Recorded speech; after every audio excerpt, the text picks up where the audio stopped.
Hello everyone, welcome to Gyans Academy. In today's video, we are going to see about difference between nasogastric tube and Salem slump tube. ਇਹ ਜੋ tubes ਆ ਦੋਨੋਂ gastric ਇੰਟਿਊਬੇਸ਼ਨ ਵਾਸਤੇ use ਹੁੰਦੀ ਆ but ਜੋ ਦੋਨਾਂ ਦਾ ਪਰਪਸ ਆ ਔਰ ਦੋਨਾਂ ਦੇ ਫੀਚਰਸ ਆ ਇਹ ਡਿਫਰੈਂਟ ਹੁੰਦੇ ਆ ਸੋ ਲੈਟਸ ਸੀ ਇਹਨਾਂ ਦੇ ਦੋਨਾਂ ਦੇ ਪਰਪਸ ਐਂਡ ਫੀਚਰਸ ਕੀ ਆ for and this is very important for your NCLEX exam ਕਿ ਤੁਹਾਨੂੰ ਪਤਾ ਹੋਣਾ ਚਾਹੀਦਾ ਇਹ two different types of tubes ਆ ਫਸਟ ਆਪਾਂ ਨੇਜ਼ੋਗੈਸਟ੍ਰਿਕ ਟਿਊਬ ਦੇ ਬਾਰੇ ਦੇਖਾਂਗੇ ਨੇਜ਼ੋਗੈਸਟ੍ਰਿਕ ਟਿਊਬ ਦਾ ਜੋ ਪਰਪਸ ਆ ਉਹ ਮੇਨਲੀ ਹੁੰਦਾ ਹੈ ਫੀਡਿੰਗ ਵਾਸਤੇ ਪੇਸ਼ੈਂਟ ਨੂੰ ਫੀਡ ਕਰਨਾ ਹੈ ਤਾਂ ਆਪਾਂ ਪਾਉਂਦੇ ਆ ਮੈਡੀਕੇਸ਼ਨ ਐਡਮਿਨਿਸਟ੍ਰੇਸ਼ਨ ਕਰਨਾ ਹੈ ਤਾਂ ਆਪਾਂ ਪਾਉਂਦੇ ਆ ਜਾਂ ਫਿਰ ਪੇਸ਼ੈਂਟ ਦਾ ਗੈਸਟ੍ਰਿਕ ਡੀਕੰਪਰੈਸ਼ਨ ਕਰਨਾ ਹੈ ਤਾਂ ਆਫਟਰ ਦ ਸਰਜਰੀ ਤਾਂ ਆਪਾਂ ਇਹ ਇਨਸਰਟ ਕਰਦੇ ਆ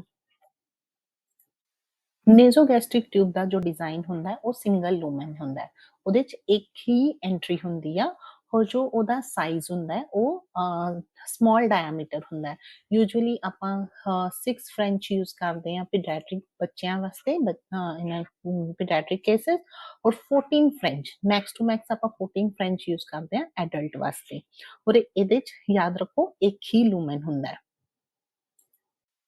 ਨੇਜ਼ੋਗੈਸਟ੍ਰਿਕ ਟਿਊਬ ਦੀ ਜੋ ਯੂਜ਼ਸ ਆ ਉਹ ਆਪਾਂ ਯੂਜੂਅਲੀ ਸ਼ਾਰਟ ਟਰਮ ਵਾਸਤੇ ਕਰਦੇ ਆ ਜਦੋਂ ਆਪਾਂ ਨੂੰ ਸ਼ਾਰਟ ਟਰਮ ਵਾਸਤੇ ਆਪਣੇ ਪੇਸ਼ੈਂਟ ਨੂੰ ਫੀਡਿੰਗ ਕਰਨੀ ਆ ਜਾਂ ਕੋਈ ਸਕਸ਼ਨ ਦੀ ਰਿਕੁਆਇਰਮੈਂਟ ਆ ਉਹਦਾ ਸਟਮਕ ਐਮਟੀ ਕਰਨੀ ਆ ਉਸ ਟਾਈਮ ਤੇ ਆਪਾਂ ਇਹ ਨੇਜ਼ੋਗੈਸਟ੍ਰਿਕ ਟਿਊਬ ਇੰਟਿਊਬੇਸ਼ਨ ਕਰਦੇ ਆ ਆਪਣੇ ਪੇਸ਼ੈਂਟ 'ਚ ਜਿਹੜੀ ਨੇਜ਼ੋਗੈਸਟ੍ਰਿਕ ਟਿਊਬ ਦੀ ਪਲੇਸਮੈਂਟ ਹੁੰਦੀ ਆ ਆਪਾਂ ਉਹ ਨੋਜ਼ ਦੇ ਥਰੂ ਇਨਸਰਟ ਕਰਦੇ ਆ ਵਾਇਆ ਦਾ ਈਸੋਫੇਗਸ ਇਹ ਥੱਲੇ ਜਾਂਦੀ ਆ ਇਨ ਦਾ ਸਟਮਕ ਸੋ ਇਹਦੀ ਜੋ ਫਾਈਨਲ ਪਲੇਸਮੈਂਟ ਹੁੰਦੀ ਆ ਉਹ ਸਟਮਕ ਚ ਹੁੰਦੀ ਆ via our nose let's see Salem sump tube ਇਹਦਾ ਪਰਪਸ ਕੀ ਆ ਇਹ ਯੂਜੂਅਲੀ ਹਮੇਸ਼ਾ ਆਪਾਂ ਯੂਜ਼ ਕਰਦੇ ਆ ਗੈਸਟ੍ਰਿਕ ਡੀਕੰਪਰੈਸ ਕਰਨ ਵਾਸਤੇ ਜਾਂ ਫਿਰ ਆਪਾਂ ਨੂੰ ਜੋ ਵੀ ਸਟਮਕ ਕੰਟੈਂਟ ਆ ਉਹਨੂੰ ਡਰੇਨ ਕਰਨਾ ਹੈ ਉਸ ਟਾਈਮ ਤੇ ਆਪਾਂ ਸੈਲਮ ਸਲੰਪ ਟਿਊਬ ਪਾ ਸਕਦੇ ਆ ਪੇਸ਼ੈਂਟ ਨੂੰ ਸੈਲਮ ਸਲੰਪ ਟਿਊਬ ਦਾ ਜਿਹੜਾ ਡਿਜ਼ਾਈਨ ਹੁੰਦਾ ਇਹਦੇ ਚ 2 ਲੂਮਨਸ ਹੁੰਦੇ ਆ ਓਕੇ ਇੱਕ ਲੂਮਨ ਕੰਮ ਕੀ ਕਰਦਾ ਹੈ ਜਿਹੜਾ ਵੀ ਸਟਮਕ ਚ ਕੰਟੈਂਟ ਆ ਉਹਨੂੰ ਡਰੇਨ ਕਰਦਾ ਹੈ ਔਰ ਜਿਹੜਾ ਦੂਸਰਾ ਲੂਮਨ ਆ ਉਹ 에ਅਰ ਵੈਂਟਿੰਗ ਵਾਸਤੇ ਯੂਜ਼ ਹੁੰਦਾ ਹੈ to prevent the suctioning of the gastric wall okay ਇਹ ਟਿਊਬ ਦਾ ਯੂਜ਼ਸ ਕੀ ਆ ਇਹ ਆਪਾਂ ਕੰਟੀਨਿਊਸ ਸਕਸ਼ਨਿੰਗ ਵਾਸਤੇ ਯੂਜ਼ ਕਰਦੇ ਆ ਬਟ ਡਿਊਰਿੰਗ ਦ ਸਕਸ਼ਨਿੰਗ ਆਪਾਂ ਇਹ ਟਿਊਬ ਇਸ ਲਈ ਯੂਜ਼ ਕੀਤੀ ਜਾਂਦੀ ਆ ਕਿ ਜਿਹੜਾ ਆਪਣਾ ਮਿਊਕਸ ਮੈਂਬਰੇਨ ਆ ਉਹਨੂੰ ਡੈਮੇਜ ਘੱਟ ਹੋਵੇ ਕਿਉਂਕਿ ਜਿਹੜੇ ਸਕਸ਼ਨਿੰਗ ਆ it can harm or it can damage a mucous membrane of the gastric or GI system ਤੇ ਇਹਨੂੰ minimize ਕਰਦਾ ਹੈ that's why we are using this particular tube to decompress or for a continued suction ਹੁਣ ਜਿਹੜੀ Salem sump tube ਦੀ placement ਆ is the same as our nasogastric tube ਇਹ ਵੀ ਆਪਾਂ ਵਾਇਆ ਦਾ ਨੋਜ਼ ਇਨਸਰਟ ਕਰਦੇ ਹਾਂ ਈਸੋਫੇਗਸ ਦੇ ਵਾਇਆ ਹੁੰਦੇ ਹੁੰਦੇ ਇਹ ਸਟਮਕ ਜਾਂਦੀ ਹੈ ਬਟ ਇਹ ਟਿਊਬ ਸਪੈਸ਼ਲੀ ਡਿਜ਼ਾਈਨ ਕੀਤੀ ਹੋ ਗਈ ਆ ਕਿ ਆਪਣਾ ਸਕਸ਼ਨਿੰਗ ਵਾਸਤੇ ਜਦੋਂ ਆਪਾਂ ਨੂੰ ਕੰਟੀਨਿਊ ਸਕਸ਼ਨਿੰਗ ਦੀ ਲੋੜ ਆ ਤਾਂ ਆਪਾਂ ਆਪਣੇ ਪੇਸ਼ੈਂਟ 'ਚ ਸੈਲਮ ਸਲੰਪ ਟਿਊਬ ਇੰਟਿਊਬੇਸ਼ਨ ਕਰਦੇ ਹਾਂ ਟੂ ਕਨਕਲੂਡ ਦੋਨੋਂ ਟਿਊਬਸ ਆਪਾਂ ਯੂਜ਼ ਕਰਦੇ ਹਾਂ ਸੇਮ ਰੀਜ਼ਨ ਵਾਸਤੇ ਆਲਮੋਸਟ ਸਿਮਿਲਰ ਰੀਜ਼ਨ ਵਾਸਤੇ ਹੁੰਦਾ ਹੈ ਬਟ ਜਦੋਂ ਕਿ ਅਗਰ ਆਪਾਂ ਦੇਖਿਆ ਜਾਵੇ ਜੋ ਨੇਜ਼ੋਗੈਸਟ੍ਰਿਕ ਟਿਊਬ ਆ ਉਹਦਾ ਮੋਰ ਓਵਰ ਯੂਜ਼ ਹੁੰਦਾ ਹੈ ਫੀਡਿੰਗ ਐਂਡ ਮੈਡੀਕੇਸ਼ਨ ਐਡਮਿਨਿਸਟ੍ਰੇਸ਼ਨ ਵਾਸਤੇ ਜਾਂ ਫਿਰ ਜਦੋਂ ਆਪਾਂ ਨੇ ਸ਼ਾਰਟ ਟਰਮ ਸਟਮਕ ਡੀਕੰਪਰੈਸ਼ਨ ਕਰਨਾ ਹੈ ਔਰ ਵੇਅਰ ਅਗਰ ਦੂਸਰੇ ਸਾਈਡ ਦੇਖਿਆ ਜਾਏ ਜਿਹੜੀ ਸੈਲਮ ਸਲੰਪ ਟਿਊਬ ਆ ਉਹ ਆਪਾਂ ਯੂਜੂਅਲੀ ਸਪੈਸ਼ਲਾਈਜ਼ਡਲੀ ਯੂਜ਼ ਕਰਦੇ ਆ ਆਪਾਂ ਸਕਸ਼ਨ ਐਂਡ ਡੀਕੰਪਰੈਸ਼ਨ ਵਾਸਤੇ ਜਿੱਥੇ ਕਿ ਤੁਹਾਡੇ ਪੇਸ਼ੈਂਟ 'ਚ ਲੌਂਗ ਟਾਈਮ ਵਾਸਤੇ ਆਪਾਂ ਨੇ ਸਟਮਕ ਡੀਕੰਪਰੈਸ ਕਰਨੀ ਆ ਜਾਂ ਸਕਸ਼ਨਿੰਗ ਕਰਨਾ ਹੈ ਉਸ ਟਾਈਮ ਤੇ Salem sump tube will be the best so difference between a NG tube is a short term vaste plus for your feeding and medication administration whereas saline slump tube ਆਪਾਂ only suctioning ਵਾਸਤੇ ਹੋਰ stomach decompression ਵਾਸਤੇ use ਕਰਾਂਗੇ so ਜੋ NCLEX ਚ question ਆਣਾ ਹੈ it will be depend on this only so ਆਪਾਂ next slide ਚ ਦੇਖਾਂਗੇ ਇੱਕ NCLEX based question on both tubes question a nurse is caring for a patient who has a saline slump tube inserted for gastric decompression which of the following nursing intervention is the highest priority for the this patient? Option 1 assess the patient's bowel sounds every shift. Option 2, ensure the air vent lumen is not occluded. Option 3, administer prescribed medications through the tube. Option 4, provide oral hygiene every 2 hours. ਸੋ ਹੁਣ ਆਪਾਂ ਨੂੰ ਇੱਥੇ ਦੇਖਣਾ ਹੈ ਕਿ highest priority Ki. Okay, so let's see what will be the answer। ਜਿਹੜਾ first option ਆ, assess the patient's bowel sound every shift ਆ, ਇਹ ਰਿਕੁਆਇਰਡ ਆ, ਬਟ ਹੁਣ ਆਪਾਂ ਕੰਸੀਡਰ ਕਰ ਸਕਦੇ ਆ ਆਪਣੇ ਪੇਸ਼ੈਂਟ 'ਚ as of now bowel sound ਨਹੀਂ ਆ, ਠੀਕ ਆ, ਤਾਂ ਹੀ ਆਪਾਂ ਵਨ ਆਫ ਦਾ ਰੀਜ਼ਨ ਵੀ ਹੋ ਸਕਦਾ ਹੈ ਤਾਂ ਹੀ ਆਪਾਂ ਉਹਨੂੰ ਟਿਊਬ ਇਨਸਰਟ ਕੀਤੀ ਆ। ਸੋ ਇਹ ਆਪਣੀ ਪ੍ਰਾਇੋਰਟੀ ਹੋਏਗੀ ਜਾਂ ਨਹੀਂ ਹੋਏਗੀ।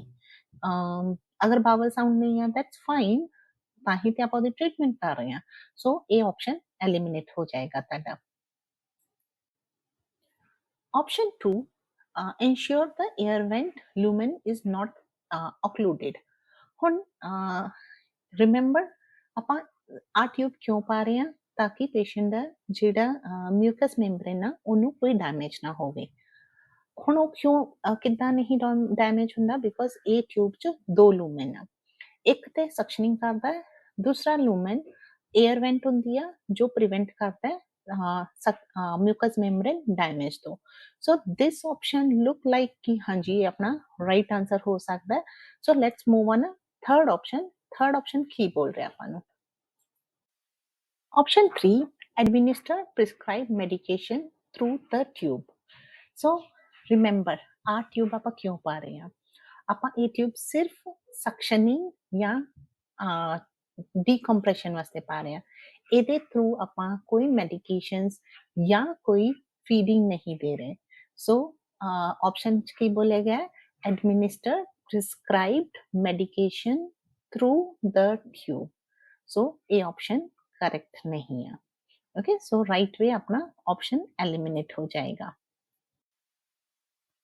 Option 4, provide oral hygiene every 2 hours. So ये इंपॉर्टेंट है, बट हाईएस्ट प्रायोरिटी होएगा नो, क्योंकि अगर oral hygiene in case delay भी हो जाती है ਉਹਦੇ ਨਾਲ ਆਪਣੇ ਪੇਸ਼ੈਂਟ ਨੂੰ ਕੋਈ ਹਾਰਮ ਨਹੀਂ ਆ। ਸੋ ਦੈਟਸ ਵਾਈ ਇਹ ਆਪਣੀ ਪ੍ਰਾਇੋਰਟੀ ਨਹੀਂ ਹੋਏਗੀ। ਸੋ ਰਾਈਟ ਵੇ ਇਹ ਆਪਸ਼ਨ ਐਲੀਮੀਨੇਟ ਹੋ ਜਾਏਗਾ। So right answer is option 2, ensure the air vent lumen is not occluded। Hope so ਇਹ ਵੀਡੀਓ ਤੁਹਾਡੇ ਲਈ ਇਨਫੋਰਮੇਟਿਵ ਹੋਵੇ, ਤੁਸੀਂ NG ਟਿਊਬ ਐਂਡ ਸੈਲਮ ਸਲੈਮ ਟਿਊਬ 'ਚ ਡਿਫਰੈਂਸ਼ੀਏਟ ਕਰ ਸਕੋ ਔਰ ਜੋ ਵੀ NCLEX RN ਆਪਣੇ ਐਗਜ਼ਾਮਸ 'ਚ ਕੁਐਸਚਨ ਆਉਂਦੇ ਆ ਉਹਨੂੰ ਸੋਲਵ ਕਰ ਸਕੋ। ਇਹ ਨਾ ਕਿ ਸਿਰਫ ਤੁਹਾਡੇ NCLEX ਐਗਜ਼ਾਮ ਵਾਸਤੇ ਇੰਪੋਰਟੈਂਟ ਆ, ਈਵਨ ਜਦੋਂ ਤੁਸੀਂ ਫਲੋਰ ਤੇ ਕੰਮ ਕਰੋਗੇ ਉਸ ਟਾਈਮ ਵੀ ਆਪਾਂ ਨੂੰ ਪਤਾ ਹੋਣਾ ਚਾਹੀਦਾ what is the difference between these two tubes। So stay tuned for more videos। ਅਗਰ ਤੁਸੀਂ ਸਾਡਾ ਚੈਨਲ ਨੂੰ ਲਾਈਕ ਸ਼ੇਅਰ ਐਂਡ ਸਬਸਕ੍ਰਾਈਬ ਨਹੀਂ ਕੀਤਾ, I would like to request you please ਤੁਸੀਂ various platform ਤੇ ਸਾਡੇ ਚੈਨਲ ਨੂੰ ਲਾਈਕ ਸ਼ੇਅਰ ਐਂਡ ਸਬਸਕ੍ਰਾਈਬ ਜ਼ਰੂਰ ਕਰੋ। ਔਰ ਅਗਰ ਤੁਹਾਨੂੰ ਇਹ ਵੀਡੀਓਜ਼ ਇਨਫੋਰਮੇਟਿਵ ਲੱਗਦੀਆਂ ਤੇ ਆਪਣੇ ਫਰੈਂਡਸ ਨਾਲ ਸ਼ੇਅਰ ਜ਼ਰੂਰ ਕਰਨਾ।